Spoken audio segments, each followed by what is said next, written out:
Cycling jerseys, to my mind, are the most underrated niche when it comes to used clothing reselling. I think both for men and women. This is going to be vaguely men's focused because your boy is vaguely men's focused in terms of clothing reselling. One of the reasons why it's such an underrated niche is that it doesn't get as much attention. Not a lot of people are talking about it, thinking about it, certainly not compared to like outdoor clothing or like shoes. And also it's mixed in with the general clothing inventory unless your thrift store separates it out into like the athletic clothing. Some thrift stores do that, in which case it's even simpler to find. And the profits can be exceptionally good. Some of this stuff feels and looks cheap. It feels and looks like nothing, but it can be worth upwards of 50 bucks. A lot of the brands are high sell-through. I think a higher quotient of brands in cycling jerseys are high sell-through than most clothing brands, so it's easier to find these brands. And also thrift stores don't know that a lot of it is worth great money, so they tend to not price it up, at least not in my experience. So we're gonna go through general tips for finding and selling it, and a couple of definitions, and then specific brands that I've dug into that have high sell-through and or are worth a lot of money. So overall, cycling jersey for men, that was 10K sold to 28,000 active. Just like with clothing, there's a lot of chaff to the wheat, but there's, like I said, a higher proportion of wheat to chaff than with other standard stuff. So what is a cycling jersey? Let's just pull up one of these generic listings. It's typically made with mesh, lightweight polyester fabric, synthetic fabric, and typically it has these water bottle pouches on the back. That is one of the giveaways. There's some confusion between cycling jerseys and motocross or BMX jerseys. It can be tough to tell. I'm not an expert in it, but typically these back pockets mean cycling. Cycling means the people that dress really super cool who ride bikes on the freeway that you're trying to drive on. There are vintage jerseys, actually quite a few of them. The sell-through on them can be pretty good, but it's not like with single-stitch t-shirts where fundamentally they are just, on average, worth more. What was that, 1,400 to 5K? I think that's about the same sell-through. Some vintage stuff will be worth money. In my experience and research, it's stuff that's recognizable logos, like famous logos or all over prints, or like pop culture stuff. Like later in the video, there will be an all over Marvel print Silver Surfer jersey that is vintage. Stuff like that can be worth money. But don't discount a jersey just because it's vintage. One thing that you have to look out for with any athletic clothing, and especially with vintage athletic clothing, is dry rot. So when you take the elastic bits of it and you stretch it, if it crackles and pops and snaps even, that is dry rot. That means the elastic has corroded to the point where it has lost its elasticity and you're damaging it. Unless it's something really special, dry rot clothing is probably best avoided. Cycling bib jerseys or bib shorts are these. They look like wrestling singlets, and the sell-through on these is unreal. This is probably the best thing that you can find when it comes to cycling clothing. Pretty much 100% sell-through. Let's double check. 2694 actives to 2100, very close to 100%. And these tend to be the items that are worth the most at any given brand. And if you find the right brand, it can be worth over 100 bucks. That is something that I pulled off more than once. So bib overall, very good to know. Also important to note is that cycling clothing, as you will notice here, lives most of it outside of the standard clothing categories that we're used to selling in as clothing resellers. So if you're doing comp research inside of men's clothing or women's clothing, your results are going to be limited. It's better to do general searches across all of eBay because it'll be in multiple categories. Another great thing to know is that performance merino cycling jerseys, just like performance merino anything, is probably worth picking up. I've said this many times. Performance merino clothing is the easiest clothing to resell. You can resell it with flaws. You can resell it in not so great brands. It'll almost always sell quickly and almost always sell for above average money for a bunch of reasons that have to do with like technical specs about merino wool. As you can see, 100% sell through, 135 active to 134 sold. You'll also notice I'm not using these numbers up here. It is my belief that these numbers down here are more accurate and they are often different. So 100% sell through, and if you just take a glance at these prices, these are great finds. I would almost go so far as to say that you could just sell these regardless of brand. I'm going to show you a couple of the more common brands that are not great. There's a handful of them that you'll run into a lot, or at least that I did reselling in California. Your local brands may be different. 286 sold for Canary. Just for the sake of quickness, we'll go by these numbers here. 956. It's not to say, everything in reselling needs a million provisos. Not to say that you can't make money with it or that there aren't wins, but overall, Canary cycling jerseys are quite common and excuse me, tend to not be worth a ton of money. Same with Pearl Izumi. I found Pearl Izumi more than any other brand. As you can see, there is some, reasonable demand, 1,300 approximate, sold 2,900 active, or 3,500. So not terrible, but very common. And as you can see, the prices are just not phenomenal, or not relatively phenomenal compared to some of these other brands I'm going to show you. And Sugoi, 286 to 994. Another one that is just so-so, on the lower end of so-so, verging on so-no. Pretty funny, huh? And let's get into the really good brands, of which there are many. I just did a bit of research. I looked at like 2 pages of sold listings, and I found all this stuff. A few of these are from the manifesto. I have a product called the Menswear Manifesto that's pay what you want. It's a guide to 401 men's clothing brands. That's the original, and then I released an update that is 50 additional brands broken down by sell-through and by price. It makes men's clothing reselling as easy as it could possibly be without doing all of the research by hand yourself on the spot, which is still a good idea. But give me what you want for it. Link is in the description. Consider giving me something for it. I think it's definitely worth it. It's made a lot of people a lot of money, and it will pay for itself. That is a Thrift to Life oath. Eliel is a great brand. Check out this sell-through. 147 sold to 105 active, or 118. So over 100%. The prices are healthy. Most of this stuff is selling for over 30 bucks. And this is going to be both men's and women's because it sells really well. Most of these brands sell well in both. There it is, Eliel. And sometimes you'll find them mixed in, with each other because it's not as conspicuously gendered as a lot of other kinds of clothing. So it's good to know both. Kitspo, another one from the manifesto, 73 active to 24 sold. That is a great sell-through rate, and check out the prices.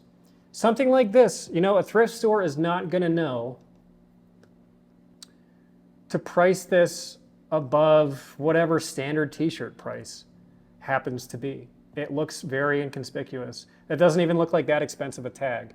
I think that's the material tag, actually. It doesn't even have, it's screen printed on the hem. Doesn't even look like it has a brand tag inside. So you would have to know this brand in order to recognize that as being worth over 30 bucks. And then check this out, this flannel that sold for, what is that, $140? Amazing. This flannel sold for damn near 300 bucks, which is just obscene.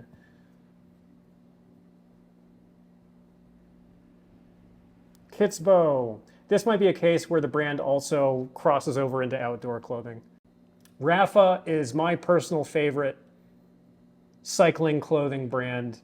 It is above and beyond good. 2,700 to 2,100. Let's just do pre-owned. 1,200 active to 1,800 sold. I found this a few times. It always sold for, I think, over 60 bucks. Just a plain thing like this. Can't you see this being priced at 6 bucks at a Salvation Army? Why wouldn't they, unless they happen to have special brand knowledge? It doesn't even look that high quality. This looks like mass market Walmart clothing. And yet, here's one confirmed that sold for $75.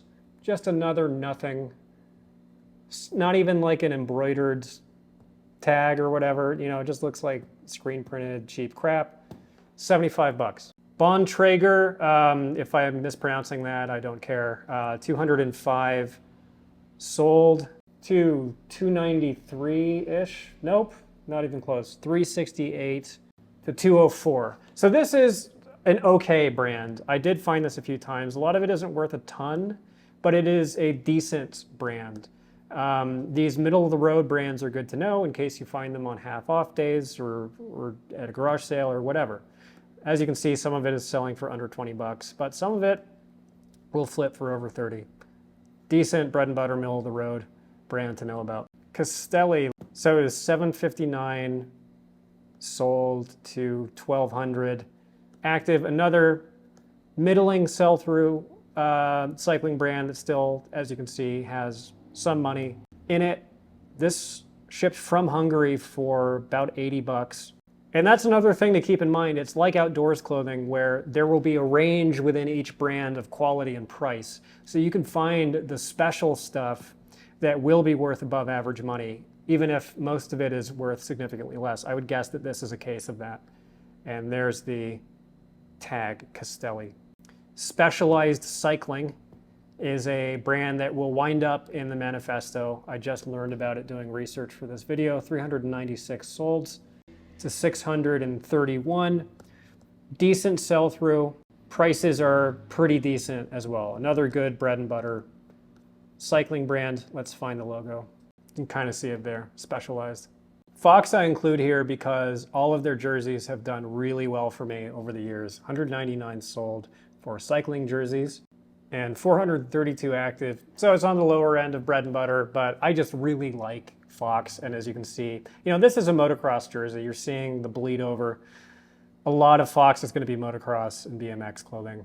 I think that one is a proper cycling jersey, sold for 35. Wadi Inc. 129 sold, pre-owned, 277. 30 bucks, 25, 30, 30, 30, 45. Wadi Inc. Another one with like a crappy tag that looks like it's just cheap crap, because it probably technically is, but can be worth great money. This is an Australian brand called Salsa Cycles, or Salsa Aussie, or Aussie Salsa or something, but these crazy, gaudy, all over bright, cartoony prints. So you can see it's all worth 40, 50, 60 bucks for the most part. And the sell-through is good, 44 to 58-ish. Yep, that's about right actually. And as you can see, it's all worth some pretty good money. This one already has a bid on it for 60 bucks. Hideous, but we like Hideous as clothing resellers. And Salsa Cycles, there is the tag. This is interesting because sometimes you find branded, as in like they have giant brands on them like NASCAR cycling jerseys, that can be worth more than you would think. Like you would think that Discovery Channel cycling jerseys wouldn't be in crazy high demand. 159 actives to 79 solds. I guess it isn't in crazy high demand, but check out the prices, 40, 50 bucks. There's bunches of stuff like this, or like USPS. Let's just actually, USPS cycling jersey. I just wonder, 129 to 79. Wow, so that's even better. So USPS branded cycling jerseys with these all over print graphics are worth over 30 bucks, 2x sell-through. Bunch of stuff that maybe your instincts, like mine, would tell you are just too common and too tacky to be worth money. Maybe like, I don't know, what's a dumb brand? Ooh. I bet. Here's the one I was talking about. This is a vintage Silver Surfer jersey, and the sell-through I think is about 100% on Marvel. Nope, it's not. But look at these prices. 250 for that one, all over. 125. So there's a lot of meat on this particular bone. This one actually did sell for over 50, and there's a vintage tag. I think you would probably know to look this up if you found it. And there you go, Pearl Izumi. You can make money with Pearl Izumi. Back into the realm of high sell-through, pas normal or pas normal cycling, as I'm sure one of you will chastise me for not saying in the comments. 157 sold to 53. I don't think you would find this on Seville Row, but if you found it at a Goodwill, this is all worth crazy money. Look at this, 75 bucks. Pas Normal Studios. This almost looks like a corporate freebie item. Look at the crappy stitching on it. Still 75 bucks. 246 sold for Assos. 512, another kind of middle of the road brand, included here because it's really common. I have seen Assos a lot. And check this out. Shipped from Ukraine for 65 bucks. Blurry photos, still sold. Squadra Mondo. Assos, there is the tag. Or not. Another like very inconspicuous brand that looks like it shouldn't be worth anything. Selling pre-owned for 45 bucks at auction. And I remember the sell-through being good. Yeah, 44 to 25. Probably even higher in pre-owned. Or not. There's the tag. And the last one I grabbed is 7 Mesh, which is an uncommon brand. 15 used active to 6 used sold. But check this out. They make merino jerseys. This one sold in pre-owned condition for $90, which is nuts. Don't do this, by the way. I discourage you from using stock photos that you don't own. So are these the best cycling jersey brands? Probably not. But this illustrates the point that I made earlier, which is I did just 2 pages worth of research and I managed to find all of these thumbs up little opportunities in the cycling niche. If you're at a thrift store and you find a cycling jersey, you don't recognize the brand, look it up because tons of it is worth decent money. Some of it's worth amazing money and you would never know based on the tactile quality or looking at the stitching, or there's no other tells other than the brand. I think it is pretty seasonal. I have to assume that fall, winter is lower sell through than spring, summer. I don't know that for a fact, that's my speculation, but I think we're still in the time of year when it makes sense to focus in on cycling jerseys. Cycling jerseys should be on your radar, especially those bib shorts with the overall straps. Those are amazing. So hope it makes you some good money and I'll see you on the next one.